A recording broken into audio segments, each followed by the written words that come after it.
First of all మీరందరూ కామన్గా face చేస్తున్నటువంటి ఒక ఇష్యూని నేను ఫస్ట్ అడ్రస్ చేయాలనుకుంటున్నాను. That is getting rid of your exam fear.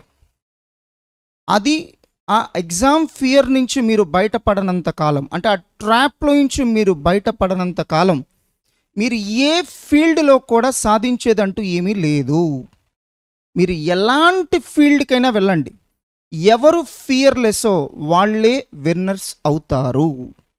అది ఎగ్జామ్ పట్ల కావచ్చు, ఇంకో దాని గురించి కావచ్చు. మనం ఫియర్లెస్గా ఉండాలి. అన్ఫార్చునేట్లీ పేరెంట్స్ గుర్తించనటువంటి ఒక ఆస్పెక్ట్ ఏంటంటే, మీ సక్సెస్ అనేది మీ ఎడ్యుకేషన్ మీద ఆధారపడి ఉండదు. మీ సక్సెస్ అనేది కొన్ని ముఖ్యమైనటువంటి క్వాలిటీస్ మీద ఆధారపడి ఉంటుంది.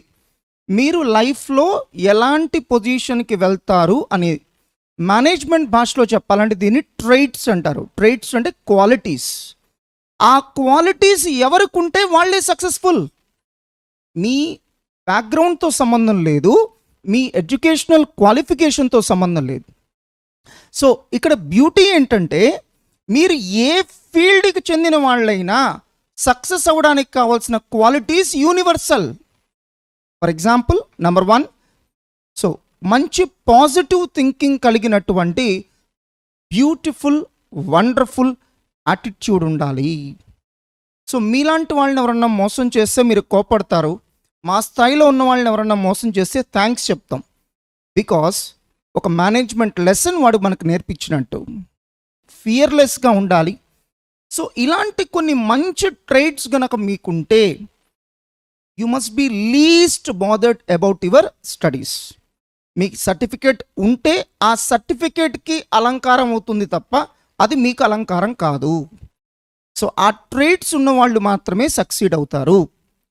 అన్ఫార్చునేట్లీ మన పేరెంటింగ్లో ఎప్పుడూ కూడా ఆ ట్రైట్స్ మీద అసలు కాన్సన్ట్రేట్ చెయ్యం. మా పిల్లవాడికి స్కూల్లో ఎన్ని మార్కులు వస్తున్నాయి, వాడికి ఎన్నో ర్యాంకు, వీటి మీద ఉంటుంది కానీ ఫోకస్ వాడు లైఫ్లో సక్సీడ్ అవ్వడానికి కావాల్సిన క్వాలిటీస్ వాడికి ఉన్నాయా లేదా, అది ఎక్కడ మనం కాన్సన్ట్రేట్ చెయ్యం. సో నాకు తెలిసి మీరు భయపడుతుంది ఎగ్జామ్ ఫియర్ అనకూడదండి, దాన్ని ఫియర్ ఆఫ్ ఫెయిల్యూర్. దానికి బెటర్ నామింక్లేచర్ ఇద్దాం, ఫియర్ ఆఫ్ ఫెయిల్యూర్. సో మీరు ఏదైతే ఫియర్ ఆఫ్ ఫెయిల్యూర్ ఉందో, ఇదే రాజమౌళి గారికి కూడా ఉంటుంది. ఒక ఇస్రో రాకెట్ లాంచ్ చేసేటప్పుడు వాళ్ళకి ఉంటుంది ఫియర్ ఆఫ్ ఫెయిల్యూర్. ఒక పొలిటికల్ పార్టీ ఎలక్షన్స్కి వెళ్ళినప్పుడు కొన్ని వందల వేల కోట్లు ఖర్చు పెట్టినప్పుడు రేపొద్దున రిజల్ట్స్ అనగా వాళ్ళకే ఉంటుంది ఫియర్ ఆఫ్ ఫెయిల్యూర్. సో ఒక లాస్ట్ ఓవర్ క్రికెట్ మ్యాచ్ ఆడేటువంటి బ్యాట్స్మెన్ వాడికి ఉంటుంది fear of failure. Last over bowling చేసేటువంటి బౌలర్ వాడికి ఉంటుంది ఫియర్ ఆఫ్ ఫెయిల్యూర్. సో ఆ బ్యాటింగ్ చేసేటప్పుడు వెనకాల ఉన్న వికెట్ కీపర్ వాడికి ఉంటుంది ఫియర్ ఆఫ్ ఫెయిల్యూర్. ఓడిపోతానేమో. ఎవడికి లేదు ఫియర్ ఆఫ్ ఫెయిల్యూర్. ప్రపంచంలో ఎవరు దానికి అతీతులు కాదు. ఫస్ట్ మీరు అర్థం చేసుకోవాల్సింది, దిస్ ఈస్ క్వైట్ కామన్. ఇదేదో కేవలం స్టూడెంట్ ఏజ్లో ఉండేది కాదు. It will stay with you for ever. మీరు బ్రతుకున్నంత కాలం ఈ ఫియర్ ఆఫ్ ఫెయిల్యూర్ మీతో ఉంటుంది. అది ఎప్పటికీ ఉంటుంది. You can not escape from it. Sir మీరు ఏం చెప్పదలుచుకున్నారు? Learn to live with it. దాంతో కలిసి బతకడం నేర్చుకోండి. ఫియర్ ఆఫ్ ఫెయిల్యూర్తో కలిసి బతకడం నేర్చుకోండి. దాన్ని ఏదో అబ్నార్మల్ థింగ్గా చూడొద్దు. That's quite natural. That's a quite natural phenomena. అదొకటి అర్థం చేసుకోండి చాలు. మీరు ఒక్కళ్ళు కాదు, ప్రపంచంలో అందరికీ అది చాలా చాలా చాలా కామన్ థింగ్. ఈ ఫస్ట్ పాయింట్ అర్థం చేసుకోండి. రెండో పాయింట్, అసలు మీ ఫియర్ దేని గురించి అండి? అలానే ఈ వీడియో ఎవరి కోసం సార్? అందరు స్టూడెంట్స్ అండి. It need not be that student need not be pursuing a professional course. Even a 10th class student కూడా ఈ వీడియో వాచ్ చేయొచ్చు. It may be useful for him. Anyhow, అసలు మీ ఫియర్ దేని గురించి అండి? ఎగ్జామ్లో ఫెయిల్ అవుతామని, అదే కదా? I correct or not? Okay. So all India pass percentage ఎంత ఉంటుందమ్మా సిఏ ఇంటర్ లెవెల్లో?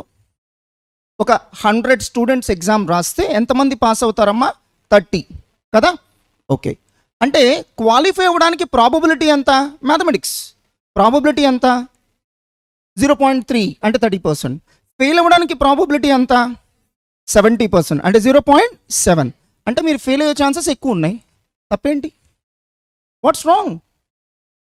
సో మీరు ఫెయిల్ అవ్వడం తప్పు అని మైండ్లో రిజిస్టర్ చేసుకున్నారు కాబట్టి మీ ఉద్దేశంలో ఫెయిల్యూర్ అంటే చెడు. ఎవరు చెప్పారు ఫెయిల్యూర్ అంటే చెడని? మీరు చదువుతున్న ఒక ప్రొఫెషనల్ కోర్స్. అలాంటి ప్రొఫెషనల్ కోర్స్లో సక్సీడ్ అయ్యే వాళ్ళకంటే ఫెయిల్ అయ్యే వాళ్ళే ఖచ్చితంగా ఎక్కువ మంది ఉంటారు. That's quite common. సో దాని గురించి మనం భయపడేది ఏంటి? ఒలింపిక్స్కి వెళ్తాం, మెడల్స్ సాధించే వాళ్ళు ఒకళ్ళిద్దరు ఉంటే ఓడిపోయే వాళ్ళు 100 మంది ఉంటారు. మరి మనం ఏమంటున్నాం?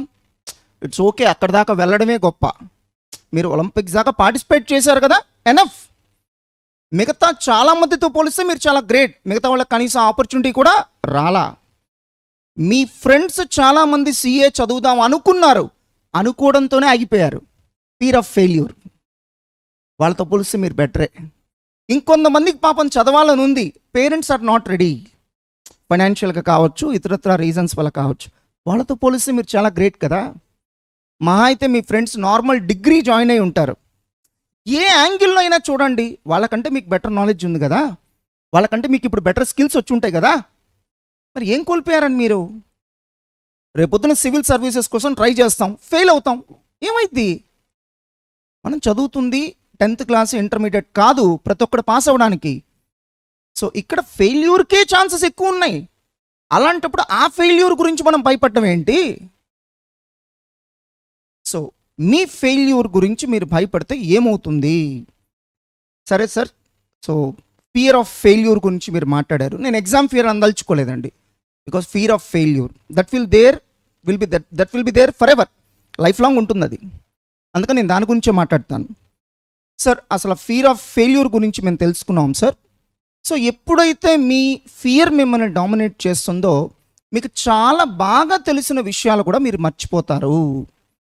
సో మీ బ్రెయిన్ మొత్తం అది ఆక్యుపై చేసేస్తుంది. కాబట్టి ఖచ్చితంగా మనం ఆ ఫియర్ నుంచి బయటికి రావాలి. ఒక రీసెర్చ్ ఏం చెప్తుందంటే, ఈవెన్ అవసరమైతే మీరు క్లాస్ అయిపోయిన తర్వాత గూగుల్ ఓపెన్ చేసి జస్ట్ క్వశ్చన్ కొట్టండి. ఒక రీసెర్చ్ ఏం చెప్తుందంటే, మనిషి భయపడే విషయాల్లో 90% అసలు జరగవు.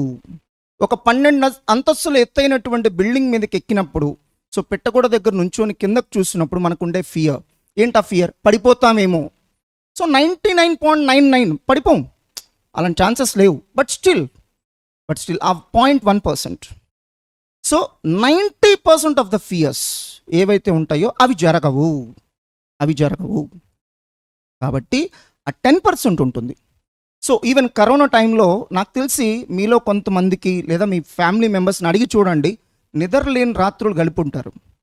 ఏంటంటే వాళ్ళు ఏ స్థాయిలో విజువలైజ్ చేసేసుకుంటారంటే, సో మన ఫ్యామిలీ మెంబర్స్కి ఏమన్నా అయిద్దేమో, ఎవరన్నా కరోనా అటాక్ అయిద్దేమో, వాళ్ళు చనిపోతారేమో, ఫ్యామిలీ ఏమవుతుంది, ఎవరు నెక్స్ట్ మరి లీడ్ చేస్తారు, ఇల్లు ఎలా గడిచొద్ది, ఇంత ఊహించేసుకుంటారు.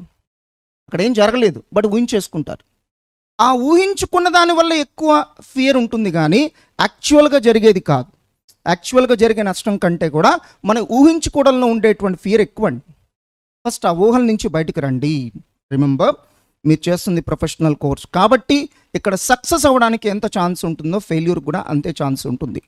లక్కీగా ఇంతకంటే ఫెయిల్యూర్ రేట్ ఎక్కువ ఉన్న కోర్సులో మీరు లేరు. ఒక IIT JEE ఎంట్రన్స్ ఎగ్జామ్ రాస్తున్నారు, 14 లక్షల మంది రాస్తే 30 నుంచి 40 వేల మంది సెలెక్ట్ అవుతారు. దాంతో పోలిస్తే మీరు బెటర్ సక్సెస్ రేటేనండి. మీది బెటర్ సక్సెస్ రేటే. సో నీట్ 14 నుంచి 15 లక్షల మంది రాస్తారు, మహా అయితే 1 లక్ష మంది సెలెక్ట్ అవుతారు. సివిల్ సర్వీసెస్ ఒక 14-15 లక్షల మంది రాస్తే పట్టుమని 10,000 మంది సెలెక్ట్ అవ్వరు. సో 10 గవర్నమెంట్ పోస్టులు ఉంటే 4-5 లక్షల మంది రాస్తారు. ఆమె కరెక్ట్ ఆర్ నాట్? సో అలాంటప్పుడు దాంతో పోలిస్తే మన సక్సెస్ రేట్ ఎక్కువే కదండి. ఎస్ సార్, మరి ఫెయిల్ అయితే అవమానం కదా. ఎస్, అది ఎవరు కాదన్నారు? ఖచ్చితంగా అవమానమే. దాన్ని అవమానంగా తీసుకునే బదులు మనం పౌరుషంగా తీసుకోవచ్చు, కసిగా ఇంకా బాగా వర్క్ చేయొచ్చు. It all depends on your perception. So perception అంటే ఏంటి సార్? ఒక ఎగ్జాంపుల్ చెప్తే బాగా అర్థమవుతుంది. ఒక తాగుబోతు తండ్రి బాగా ప్రతిరోజు తాగే ఇంటికి వస్తాడు. ఆ తండ్రికి 2 కొడుకులు ఉన్నారు. ఒక కొడుకు చాలా బాగా అద్భుతంగా సక్సీడ్ అయ్యాడు, లైఫ్లో మంచి పొజిషన్కి వెళ్ళిపోయాడు. సో ఇంకొక కొడుకు జిరాక్స్ కాపీ, వాడు తాగుబోతాడు. బాగా సక్సెస్ అయినటువంటి వ్యక్తిని, సార్ మీ తండ్రి చూస్తే తాగుబోతూ, మీరేమో ఇంత మంచి పొజిషన్కి వచ్చారు, ఏంటి సార్ కారణం అంటే, మా నాన్న తాగుబోతాయా, అందుకే నేను బాగా చదువుకున్నాను, లేదా నేను బాగా వర్క్ చేశాను, మా నాన్నలాగా అవ్వకూడదు అని నేను కష్టపడి ఈ స్థాయికి వచ్చాను. ఆ రెండో వాడిని అడిగితే, ఏంట్రా నువ్వు తాగుబోతావు అంటే, మా నాన్న తాగుబోతా అందుకే నేను తాగుబోతయ్యాను. The incident is same but the reaction is different. This is called perception. దీన్ని పర్సెప్షన్ అంటారు. సో నువ్వు అంటే నీ కళ్ళకి, అందరి కళ్ళకి అది ఆ ఇన్సిడెంట్ ఒకే రకంగా కనిపిస్తుంది, బట్ మనసు వేరుగా రిసీవ్ చేసుకుంటుంది. అది పర్సెప్షన్లో ఉన్నటువంటి డిఫరెన్స్. కాబట్టి నీ పర్సెప్షన్ని మార్చుకో. దాన్ని ఫెయిల్యూర్గానే ఎందుకు అనుకోవాలి, అవమానంగానే ఎందుకు అనుకోవాలి? ఎస్, మీరేమనుకుంటారో నాకు తెలియదండి. నా ఇండివిజువల్ ఎక్స్పీరియన్స్ ప్రకారం అయితే మనల్ని అవమానించే వాళ్ళు దొరకడం మన అదృష్టం. ఎందుకంటే మన చుట్టూతా మనల్ని పొగిడే వాళ్ళే ఉంటారు, భజన పరులే ఉంటారు. మనం కూడా అలాంటి వాళ్ళనే చేరదీస్తాం. సో అలాంటప్పుడు మనల్ని తిట్టేవాడు ఉండడం కూడా మంచిదే. So in my opinion failure is like A stimulus. Stimulus అంటే ఉత్ప్రేరకం. అంటే మనల్ని అలర్ట్ చేస్తుంది. అప్పటిదాకా మనకున్న పొగరు ఒక్కసారి దించుద్ది. అప్పటిదాకా మనకి గాల్లో తేలుతున్నాం చూసారా, నేల మీదకి వస్తాం. ఫెయిల్యూర్కి అంత గొప్పతనం ఉంది. సో ఫెయిల్యూర్స్ కూడా వస్తూ ఉండాలి లైఫ్లో. ఆటోమేటిక్గా మన తప్పుల్ని మనం తెలుసుకుంటూ ఉంటాం, వాటిని సెటరైట్ చేసుకుంటూ ఉంటాం. కంటిన్యూస్ సక్సెస్ అది కూడా మంచిది కాదు. అప్పుడప్పుడు సెట్ బ్యాక్స్ వస్తూ ఉండాలి. ఆ సెట్ బ్యాక్స్ నుంచి మనం లెసన్స్ నేర్చుకోవాలి. అండ్ లైఫ్లో మళ్ళీ అలాంటి సెట్ బ్యాక్స్ రాకుండా మనం జాగ్రత్తలు పడుతూ ఉండాలి. సార్ మరి ఈ ఫెయిల్యూర్ నుంచి బయటపడాలంటే ఏం చేయాలి? చాలా సింపుల్ అండి. ఒక కాక్రోచ్ని చూసి మనకు భయం వచ్చింది, ఓకే గుడ్. ఒక్క క్షణం ఆగి మిమ్మల్ని మీరు ఒక్కసారి ప్రోగ్రామింగ్ చేసుకోవచ్చు. ఎలా అంటే, సో ఆ కాక్రోచ్ని చూసి భయపడాల్సిన నీడ్ ఏంటి? అదేమన్నా పాయిజనసా? నో. అది కరిస్తే నేను హాస్పిటలైజ్ అవ్వాల్సిన సిచ్యువేషన్ ఉంటుందా? నో. సో అది నా బాడీ సైజ్ కంటే అది చాలా పెద్దదా? నో. సో అలాంటప్పుడు నేను ఎందుకు భయపడాలి అని ఒక్క క్షణం ఆగి లాజికల్గా మనల్ని మనం క్వశ్చన్ చేసుకుంటే భయపడాల్సిన అవసరం లేదు. So it all depends on your programming. అంటే మీ మైండ్ని మీరు ఎలా ప్రోగ్రామ్ చేసుకుంటారనే దాని మీద ఆధారపడి ఉంటుంది. సో అలాంటి ఫియర్కి సంబంధించినటువంటి సిగ్నల్స్ వచ్చినప్పుడు ఫస్ట్ ఆఫ్ ఆల్ మీ మైండ్ని ప్రోగ్రామ్ చేయడం నేర్చుకోండి. నెంబర్ 1, నేను చదువుతుంది ప్రొఫెషనల్ కోర్స్. ఇక్కడ సక్సెస్ ఎంత ఛాన్స్ ఉందో ఫెయిల్యూర్కి అంతకంటే ఎక్కువ ఛాన్సెస్ ఉంటాయి. సో పెద్ద టీం కలిసి వర్క్ చేస్తున్నటువంటి ఆర్గనైజేషన్సే ఫెయిల్యూర్ ఉంటున్నాయి. సో పెద్ద టీమ్స్, ఒక ఇండియన్ క్రికెట్ టీం ఉంది, వెళ్తారు, ప్రతి మ్యాచ్లో సక్సీడ్ అవుతారా? నో. సో ప్రతి మ్యాచ్లో సక్సీడ్ అయినా కూడా మనకు ఆ కిక్ ఉండదండి. ఆ సక్సెస్ని మీరు ఎంజాయ్ చేయలేరు. సో ఒకసారి ఫెయిల్యూర్ వస్తే దాని తర్వాత వచ్చే సక్సెస్ని మీరు చాలా బాగా ఎంజాయ్ చేస్తారు. కాబట్టి ఫెయిల్యూర్స్ కూడా వస్తూ ఉండాలి. అప్పుడే ఆ సక్సెస్కి వాల్యూ, లేకపోతే ఆ సక్సెస్కి ఎటువంటి వాల్యూ ఉండదు. సో కాబట్టి మీకు ఆ థాట్స్ వచ్చినప్పుడల్లా మిమ్మల్ని మీరు ప్రోగ్రామ్ చేసుకోండి. But one thing is sure, ఫియర్ని మాత్రం డామినేట్ మీరు చేయాల్సిందే. ఫియర్ మిమ్మల్ని డామినేట్ చేయకూడదు, మీరు ఫియర్ని డామినేట్ చేయాల్సిందే. ఆ థాట్ వచ్చిన మరుక్షణం ఒక్క 2 minutes ఆగి నేను దేని గురించి భయపడాలి, ఎందుకు భయపడాలి, ఒక చిన్న క్వశ్చన్, లాజికల్ క్వశ్చన్. ఎస్, నేను ఇప్పుడు భయపడతాను, విపరీతంగా వణికిపోయి భయపడతా, గుడ్. సో దానివల్ల సిఏ ఇన్స్టిట్యూట్ ఏమన్నా పేపర్ ఈజీగా ఇస్తుందా? అంటే నేను భయపడుతున్నా అని చెప్పి సిఏ ఇన్స్టిట్యూట్ తెలుసుకొని, అర్రే వీడు భయపడుతున్నాడు, వీడిని భయపెట్టకూడదు, మనం క్వశ్చన్ పేపర్ చాలా ఈజీగా ఇద్దాం, అలాంటివి ఉంటాయా? సో నువ్వు భయపడడం వల్ల సాధిస్తుంది ఏంటి? At the end loss of time, అంతకంటే సాధిస్తుంది ఏమీ లేదు. సో నీ వాల్యుబుల్ టైం ఇంకొంత నువ్వు పోగొట్టుకుంటున్నావు. దాని కాన్సిక్వెన్స్ ఏంటి? Once again fear. దేనికోసం? టైం లేదు, టైం వేస్ట్ అయిపోయింది, గడిచిన గంట నేను చదవలేదు, లేదా ఈ పూట చదవలేదు, ఈ వన్ డే చదవలేదు, టైం లేదు, ఏం చేయాలి? Once again it leads to failure. Once again it creates lot of fear in you. That's why my dear students, ఆ ఫియర్ని మీరు జయించాలి. ఆ ఫియర్ వచ్చినప్పుడల్లా ఒక 2-3 లాజికల్ క్వశ్చన్స్ అడగండి. Because in majority cases the fear is illogical. దానికి logic ఏమి ఉండదు, ఇట్స్ ఇల్లాజికల్. కొంచెం లాజిక్ అడగండి. నేను ఎందుకు భయపడాలి? ఎందుకు భయపడాలి? అవసరం ఏంటి? నేను భయపడి ఇప్పుడు ఏం సాధిస్తాను? నేను భయపడడం వల్ల ఎగ్జామ్ పేపర్ ఏమైనా క్వాలిటీ మారుతుంది, ఏం చేంజ్ అవుతుంది? అలాంటప్పుడు నేను ఎందుకు భయపడాలి? అలా మీరు లాజికల్గా క్వశ్చన్స్ అడగండి, ఆటోమేటిక్గా మీరు దాన్ని జయించవచ్చు. సో మీకు స్పిరిచువాలిటీ మీద నమ్మకం ఉంటే మీరు నమ్మచ్చు. సరే, సందర్భం వచ్చింది కాబట్టి చెప్పేస్తాను. ఈ దేశంలో తాయెత్తులకు కూడా జబ్బులు దక్కుతాయి. గొప్పతనం తాయెత్తులే లేదు, ఆ తాయెత్తు మీద మీకున్నటువంటి నమ్మకం మీద ఉంది. మీరు క్లాస్ అయిపోయిన తర్వాత కావాలంటే మీరు ఇంటర్నెట్లోకి వెళ్ళి ప్లాసిబో ఎఫెక్ట్ అని కొట్టండి, మీకు తెలుస్తుంది. ఈవెన్ మెడికల్ సైన్స్లో కూడా there is a word called placebo effect. దాంట్లో ఏం చేశారంటే ఒక సైన్స్ ఎక్స్పెరిమెంట్ కండక్ట్ చేశారు. ఏంటంటే కొంతమంది పేషెంట్స్కి ఆ జబ్బు తగ్గడానికి కావాల్సిన మెడిసిన్ కాకుండా విటమిన్ ట్యాబ్లెట్స్ ఇచ్చి పంపించారు. ఏమన్నారంటే ఈ ట్యాబ్లెట్స్ వేసుకుంటే నీకు జబ్బు తగ్గిపోతుంది, వేసుకో అని. సో తీరా చూస్తే నిజంగానే వాళ్ళకి జబ్బు తగ్గిపోయింది, జస్ట్ త్రూ విటమిన్ ట్యాబ్లెట్స్. కారణం, నాకు చాలా మంచి మెడిసిన్స్ ఇచ్చారు డాక్టర్ గారు, ఈ మెడిసిన్స్ వాడితే తగ్గిపోతుంది అనే నమ్మకం. సో నమ్మకానికి ఉన్నటువంటి కెపాసిటీ అది. సో మన పెద్దవాళ్ళు ఏం చేశారంటే అందరికీ వాళ్ళ మీద వాళ్ళకి అంత సెల్ఫ్ కాన్ఫిడెన్స్ ఉండదు కాబట్టి భగవంతుడు అనేవాడిని క్రియేట్ చేశారు. సో దట్ సామాన్యుడికి అంత కెపాసిటీ ఉండదు, తనని తాను అంతగా నమ్ముకునే కెపాసిటీ 100లో 2-3 ఉంటుంది. మరి మిగతా వాళ్ళ పరిస్థితి ఏంటి? సో నాకంటే మించినోడు ఎవరో ఒకళ్ళు ఉన్నారు, అతను నేను నమ్ముకుంటున్నాను అనే కాన్ఫిడెన్స్ మనకి ఇవ్వగలిగితే ఆ ప్లాసిబో ఎఫెక్ట్ వల్ల మనకు చాలా మంచి జరుగుతుంది కదా. భగవంతుడు కూడా అంతే. సో మీ మీద మీకు సెల్ఫ్ కాన్ఫిడెన్స్ ఉన్నప్పుడు ఏ భగవంతుడు అవసరం లేదు. భగవంతుడు లేడా ఉన్నాడా, that's none of our business. ఉంటే ఏంటి, లేకపోతే ఏంటి, ఉంటే ఏంటి, లేకపోతే ఏంటి, మనకెందుకు ఆ డిస్కషన్. బట్ భగవంతుడు అనే నమ్మకం కనుక మీకుంటే నమ్ముకోండి, ఆయన మీద భారం వేసేయండి, ఏమి తప్పు కదా దాంట్లో.